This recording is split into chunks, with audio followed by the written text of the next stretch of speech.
El primer invitado es Pablo Aceto. Pablo Aceto es, yo diría ya a esta altura, un especialista en temas energéticos y nos ha traído una información que efectivamente no es que la trae Pablo Aceto, pero que es sorprendente para muchísimos argentinos, porque mientras aquí se habla del mundo occidental privatista, en Francia están pensando en nacionalizar el sistema energético. Le damos los muy buenos días a Pablo Aceto. Pablo, buenos días. Hola, ¿qué tal Mario? ¿Qué tal Matías? Bueno, contanos un poquito qué pasa en Francia, porque se entiende que Macron, el presidente de Francia y el poder político de Francia, aunque puede tener históricamente una influencia del socialismo, que ha gobernado ese país en más de una oportunidad, él no pertenece a las filas del socialismo y sin embargo está pensando en esta etapa en nacionalizar el sistema energético. Tema interesante, lo dejo en tus palabras. Bueno, en realidad esto ya tiene un desarrollo, tiene un camino, esto no llega por sorpresa, si bien la situación del conflicto bélico entre, que hay que decir, entre la Unión Europea y Rusia, porque todos están colaborando en esa guerra, ha acelerado algunas cuestiones, pero en realidad ya hay una política en Francia energética que ha apostado a la energía nuclear, básicamente, y que en esta etapa, en una configuración de economía de guerra, así lo han definido los franceses, van por el resto de la EDF, que es Electricidad de Francia. No lo digo en francés para evitar el ridículo, pero está bien. La sigla calza perfectamente en castellano.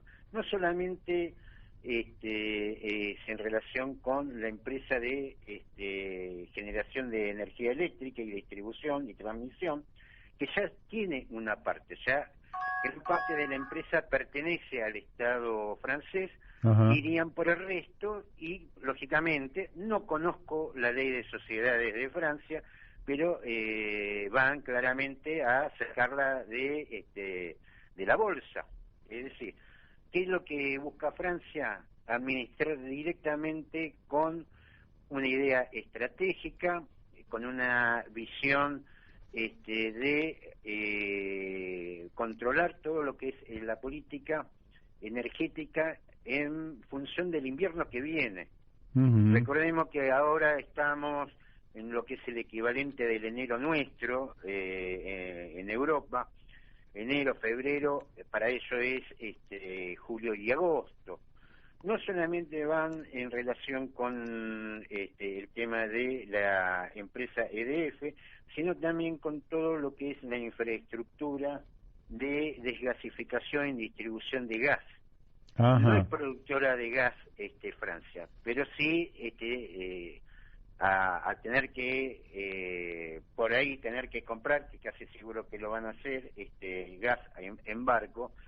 Ellos quieren controlar todo lo que es el proceso de desgasificación y distribución del gas. Es decir, el Estado francés se va a hacer cargo de toda la política energética directamente, no con acuerdos o arreglos con el sector privado. Pero también hay que decir esto no es solamente... La coyuntura un poco adelanta las cosas, pero Francia ya había tomado un rumbo en tal sentido, muy diferente a otros países, que es ir a fondo con el tema de la energía nuclear. Ya de esto se venía hablando hace varios años, está impulsando Francia la categorización de la energía nuclear como energía verde. Tal parece que... Bueno, se fueron un poquito, es decir, una cosa es que uno entienda la necesidad, otra cosa es decir que la energía nuclear es energía verde, porque la verdad que con el verde, no. Es un relato más del posmodernismo, donde el relato se quiere imponer sobre la realidad. Lo único que están planteando como política verde es las emisiones de CO2, claro. Pero la contaminación de la tierra, la contaminación del agua, que es lo que en definitiva produce los la actividad producción de dióxido de uranio, que es idéntico, por ejemplo, que la producción del oro, con la diferencia que se usa ácido sulfúrico. No hay es exactamente igual, es una minería de cielo abierto, concretamente, donde vos tenés un proceso de producción altamente contaminante y tenés como resultado que es donde más se ha provocado los accidentes. Cuando hablamos de accidentes nucleares, por lo común nos reducimos a Japón y a Ucrania en su momento, pero la gran mayoría de accidentes nucleares tienen que ver con los reservorios, con los cementerios de residuos nucleares. Pero en fin, ellos están marcando ese camino, también con la explotación, la abertura de lo que es el carbón. Claro. Eso también lo está haciendo Alemania, pero bueno. Bueno, ahora también, lo que nosotros vemos conceptualmente es que cuando las cosas vienen fáciles, la actividad privada es muy eficiente y ganan mucha plata los privados.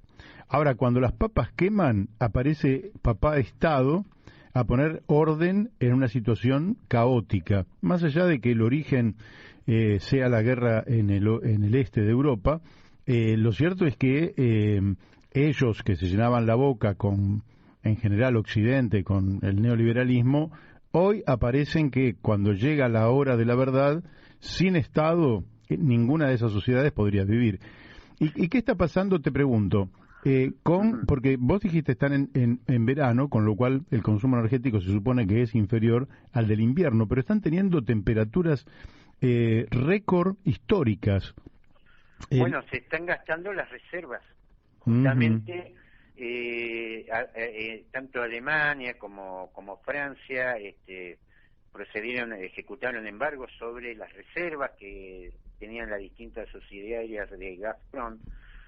¿Por qué? Porque el calor intenso también provoca la necesidad de gastar energía eléctrica, que en definitiva es el conflicto que se está dando. Mira, Alemania está planteando, de la misma forma que en la Argentina tenemos comedores, desayunadores y ese tipo de cosas, bueno, refugios con abrigo para el próximo invierno. Esta es la situación en Europa, que está realmente muy complicada. A ver, uno entiende todas estas cuestiones. Lo que a uno llama la atención es que pretendan ponerle un título a las cosas que no tienen. La producción de energía a través de la producción de dióxido de uranio no es ecológica bajo ningún punto de vista.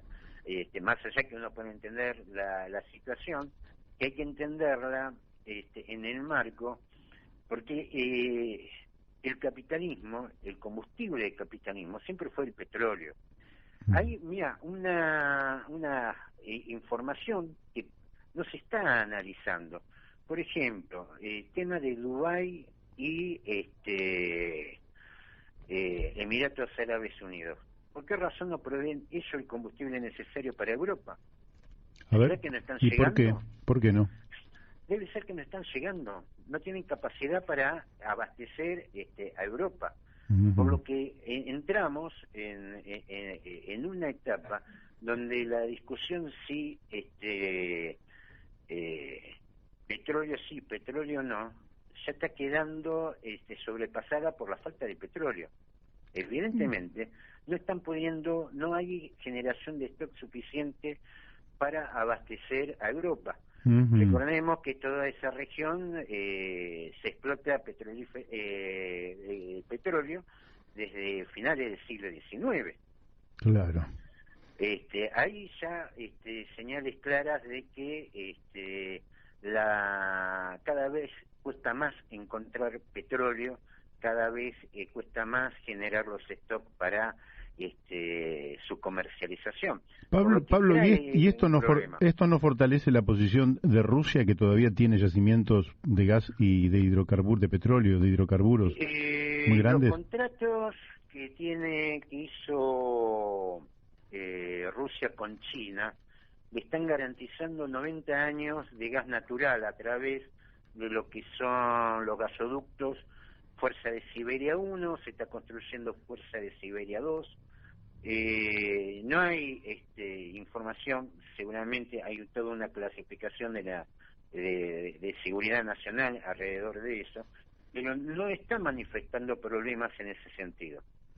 Ahora, ¿y Europa no se pegó un tiro en los pies cuando, digamos, en lugar de decirle a Ucrania no te hagas el guapo, no vamos a atacar a Rusia, garantizarle seguridad, pensando que Europa tiene una dependencia, o tenía por lo menos una dependencia muy grande del gas ruso?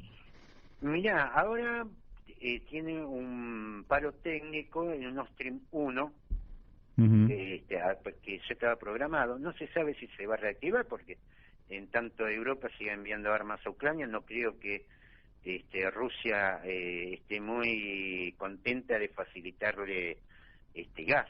Claro. Pero un problema que nunca tendría que haber existido, porque ya estaba construido el Nord Stream 2, que tranquilamente pudo haber reemplazado en esta etapa el Nord Stream 1.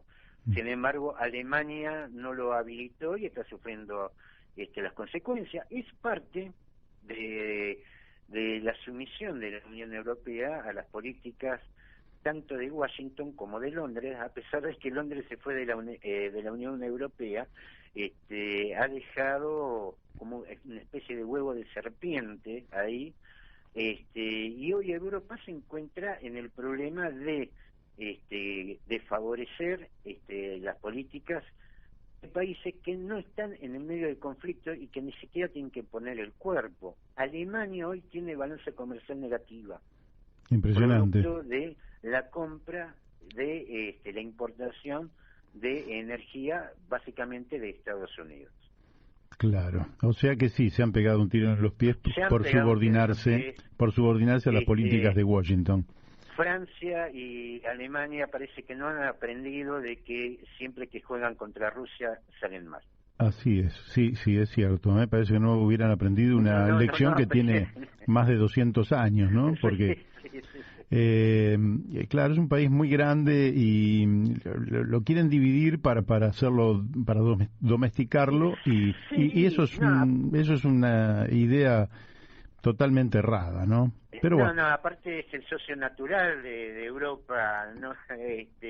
Claro. Y no se ha sabido manejar eso. El producto también de hacerse carne de los intereses que no son de los europeos. Efectivamente, porque ellos se beneficiaban con el gas ruso y se beneficiaban también con la ruta de la seda, que era un intercambio con China. Exactamente.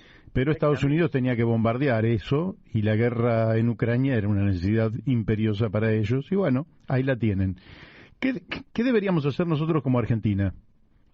Mira, yo siempre he sostenido lo que haciendo las banderas fundacionales de la industria y la producción de energía en la Argentina, que es la búsqueda del autoabastecimiento. Argentina no es Arabia Saudita, no es Venezuela, no es Irán. Sí tiene una gran capacidad para el autoabastecimiento y sostener un desarrollo con una energía económica y abundante. Desgraciadamente, el rumbo que se ha tomado es otro, se busca la exportación, la cual es, digamos, en el concierto de los países productores, es ínfima la participación de la Argentina, pero los costos marginales se hace cargo el Estado. Hablo de los costos marginales como los costos de instalación y previos a la producción. Claro. Se ha hecho en la Argentina a través de los subsidios, en una clara entrega de recursos. Estamos batiendo récord de producción tanto de gas como de petróleo, y resulta que no tenemos ni gas ni gasoil. Fíjate, ¿y cómo se explica eso? ¿Cómo se explica? Esto claramente parte de una política de entrega de un gobierno que lo está manejando Vélez, claramente. Vos fíjate la diferencia con respecto a Brasil de Bolsonaro, que no quería saber nada con los chinos comunistas, ni con los rusos. Resulta que está comprándole gasoil más barato, el más barato del mercado, a los rusos. Ni hablar de la calle Pou, que está arreglando con China para un tratado de libre mercado con ellos. La Argentina está, yo creo que el verdadero presidente de la Argentina es Gustavo Vélez. Esto que me decís es impactante, ¿no? Porque prácticamente no lo dice nadie, es No alguien lo dice nadie. que vive en las sombras, no hace declaraciones, no se deja ver, pero es un tema muy interesante esto que vos decís, que Gustavo Vélez está operando en función de los servicios de los Estados Unidos. Sí. Y es el principal operador en el Mercosur para que Uruguay no haga el tratado con Uruguay. Con China. Uruguay con China. Uruguay, Brasil, Paraguay, Bolivia fueron los primeros países en su momento de firmar los acuerdos de Bretton Woods. Allá en el 44. Claro. Y ahora son los primeros en pegar el salto hacia el BRICS.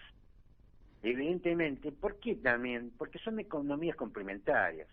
Países que producen alimentos a mercados que requieren de alimentos. Esto es básico y sencillo. Tanto Brasil como Uruguay como Paraguay están tomando ese camino, y la Argentina está haciendo lo mismo que hace Europa, haciendo carne de los intereses que no son propios del país. Y en este sentido, Gustavo Vélez es el verdadero promotor de estas políticas. Qué interesante que decís. ¿Cómo estás viendo la construcción? El otro día le preguntábamos a Jorge La Peña por la construcción del gasoducto Néstor Kirchner, donde efectivamente el gobierno generó una expectativa a tal punto que, yo digo que es bueno en última instancia que traigamos, a pesar de que nosotros no somos favorables a la explotación de vaca muerta, tampoco podemos impedirlo, y en última instancia que venga el gas por el gasoducto, que es bueno. Jorge La Peña nos decía que ninguna empresa había presentado el cálculo de las reservas existentes para ser transportadas por ese gasoducto. Por tanto, hay recursos. La gente en general no sabe qué diferencia hay entre recursos y reservas, pero las reservas son las que están cuantificadas y son económicamente extraíbles. Quiere decir que podría terminarse el tubo, pero no se sabe exactamente cuáles son las reservas. ¿Qué sabes respecto de la construcción del gasoducto? ¿En qué tiempo llegaría? Y si hubiera reservas, ¿y qué impacto podría tener? Porque eso abastecería el mercado interno y también serviría para exportar algo. Yo creo que eso, primero, partimos que ya viene con 5 años de retraso. Recién ahora se estaría, o se llamó a licitación, tampoco se llega al invierno que viene. Vuelvo un poco al principio, esta idea de que cada vez cuesta más generar stock para la venta. Esto significa, pongámosles una fecha, digamos que hay para todos los países del mundo 50 años más de petróleo y gas natural. La competencia es ahora por quién se queda con esa reserva. ¿Quién se va a quedar con los 50 años de la Argentina, por ejemplo?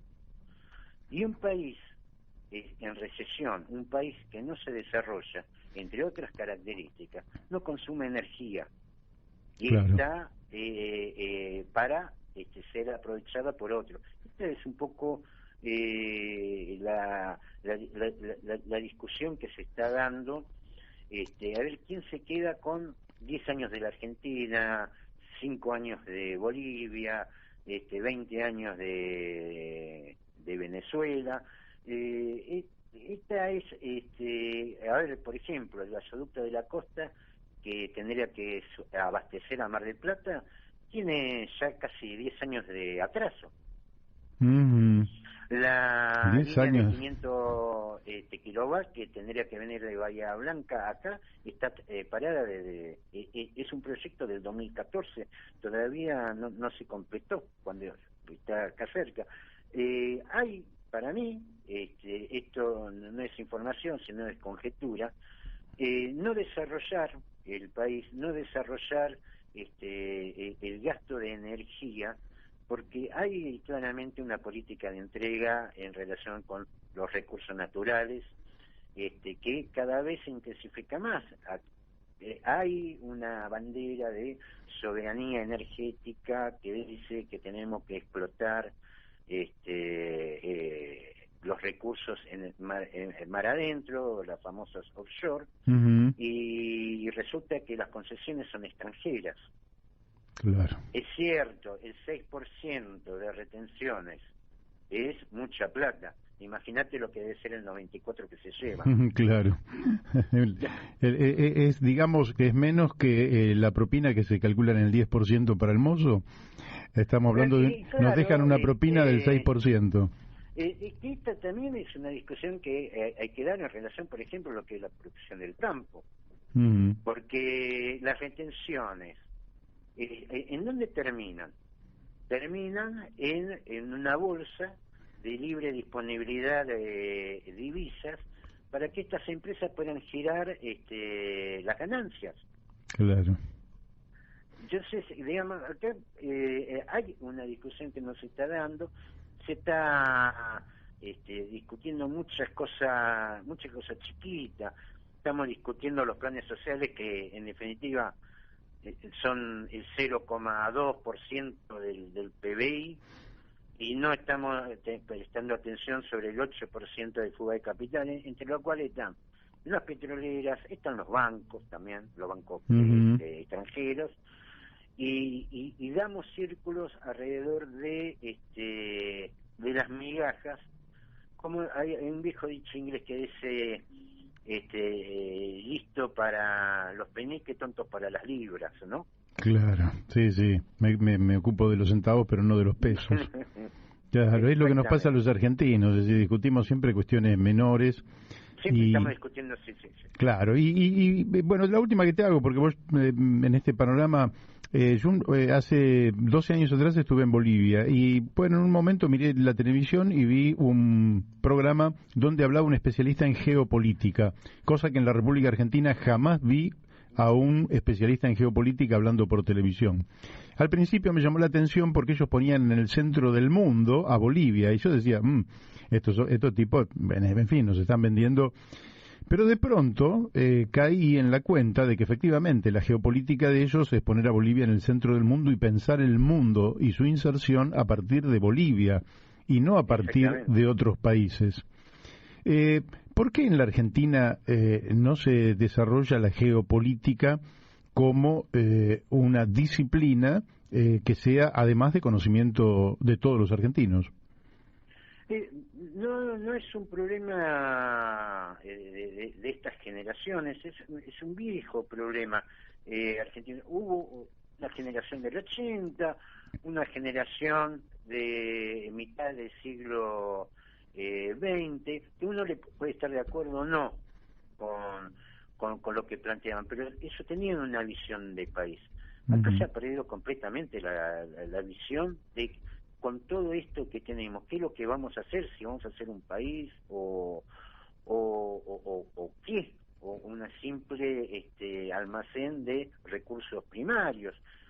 Esta ha sido siempre, hemos tenido en la cultura política, también en gran parte de la sociedad, una visión de que está bien ser o ser parte de una sociedad que en algún momento fue Inglaterra, en otro momento fue Estados Unidos, donde está bien ser parte de ellos, ser su patio trasero. Acá se hablaba de la Sudamérica como patio trasero de Estados Unidos y nadie se horrorizaba.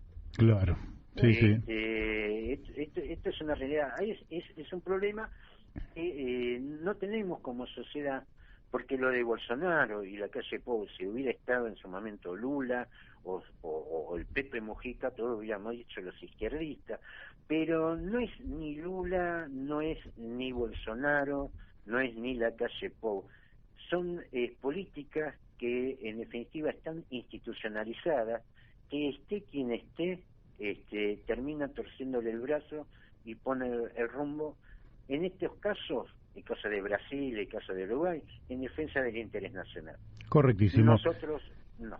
Pablo, creo que con esta defensa del interés nacional y con esa idea de si queremos ser una nación o un almacén de recursos naturales, nos has dado el título para esta entrevista. Te mandamos un fuertísimo abrazo.